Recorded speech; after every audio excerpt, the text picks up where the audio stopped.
In the mountains of ancient Japan, hidden beneath mist and silence, there were clans whose names were whispered, never spoken aloud. They weren't kings. They weren't samurai. They were something far more terrifying. They were ninja. But not just any ninja. The deadliest, most legendary of them all, the Iga and Kōga clans. These were not comic book warriors or myths from the movies. These were real historical factions, trained in the arts of infiltration, sabotage, assassination, and survival. For centuries, they moved in the shadows, hired by feudal lords, feared by armies, and hunted by emperors. They fought not with brute strength, but with information, deception, and the silence of the night. The Iga clan, raised in the harsh mountains, forged warriors with nerves of steel. The Koga clan, masters of disguise and espionage, became living ghosts. Together, they shaped Japan's darkest wars from the shadows.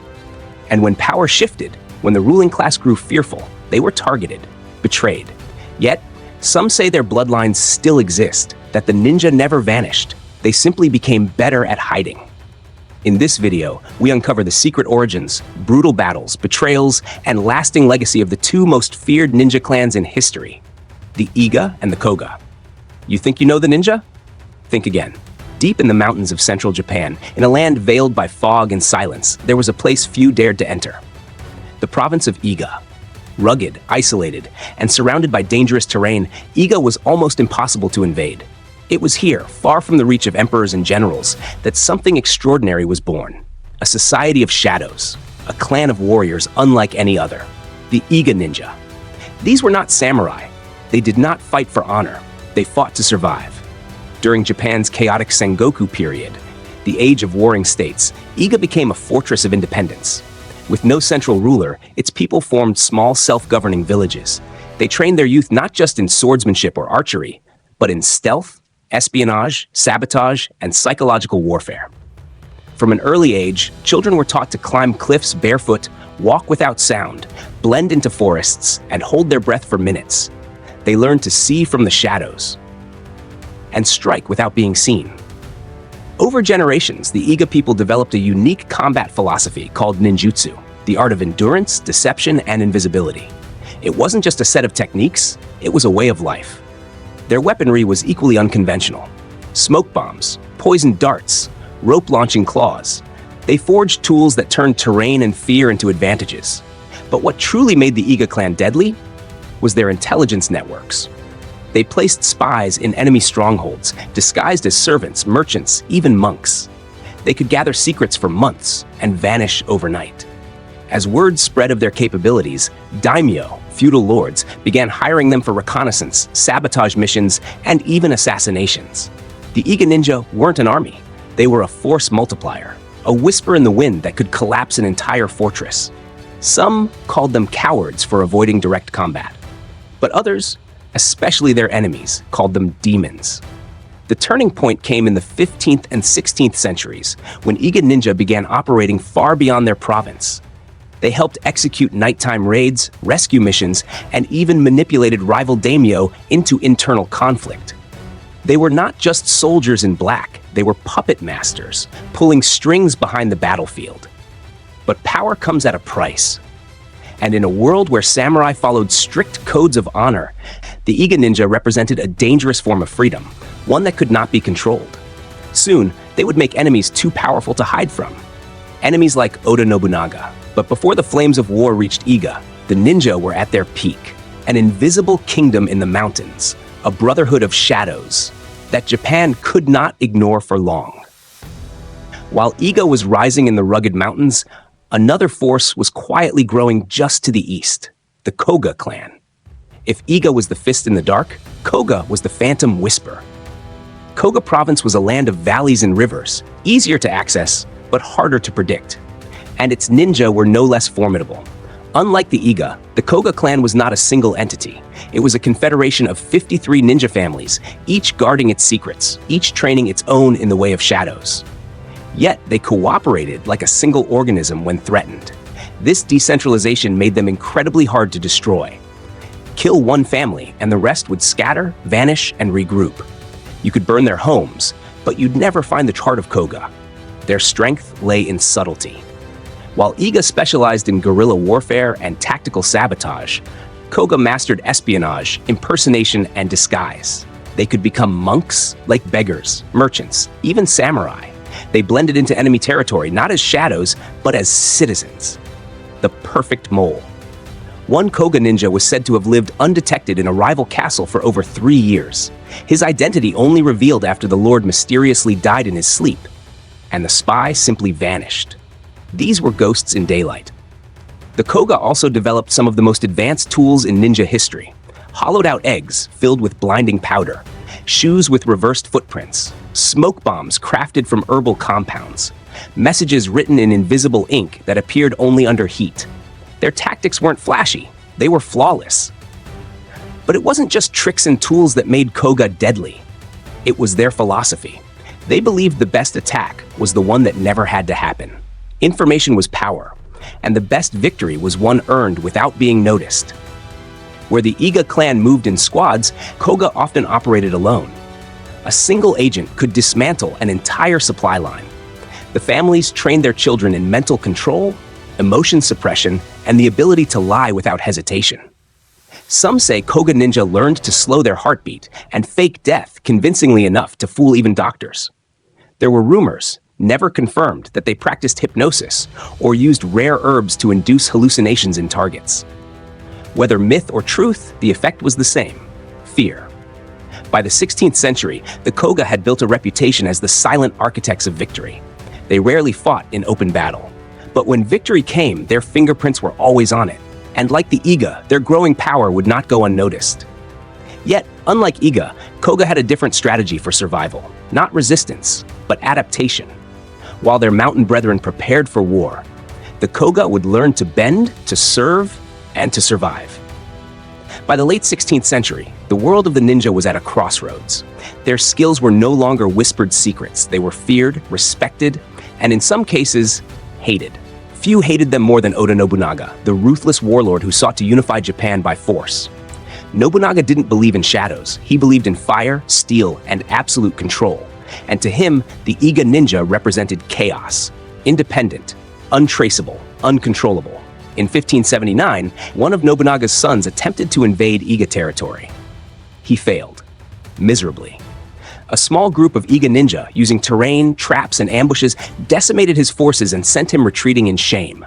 Nobunaga was enraged, and he would not make the same mistake twice. 2 years later, in 1581, he returned. This time, with an army of over 40,000 men, against a few thousand villagers and scattered ninja. It was not a war. It was a massacre.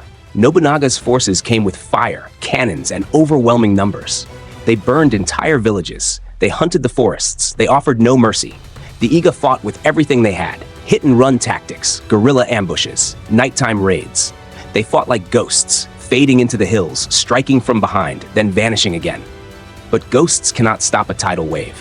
Within weeks, Iga was in ruins, its warriors scattered, its homes destroyed, its secrets, many, lost forever. Yet something strange happened. Even after this brutal campaign, Nobunaga never truly eradicated the ninja. Why? Because even he recognized their value. Some Iga ninja escaped, others were captured, and then recruited.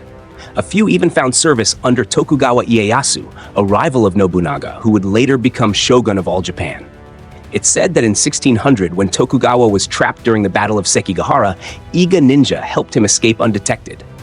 An act that changed the course of Japanese history. And just like that, the persecuted became protectors. The hunted became the hidden blades of the shogun. But the scars of the Iga War never faded. For the first time, the ninja learned something chilling. Even the shadows are not safe when the light comes for you. And from that moment on, their art became even more secretive, more elusive, and more myth than man. While Iga burned under the fury of Oda Nobunaga, the Koga clan watched and learned. They saw what happens when you defy the rising sun, and they chose a different path.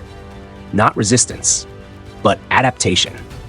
As Nobunaga's campaigns raged across the country, many Koga families vanished, not from the earth, but from the record. They hid deeper in the mountains, changed names, erased symbols. Some even offered their services to Nobunaga himself. But their most critical alliance would come not from submission, but from foresight. As Nobunaga rose in power, so did his rivals. One of them, Tokugawa Ieyasu, recognized what Nobunaga failed to appreciate. that ninja were not enemies, but tools.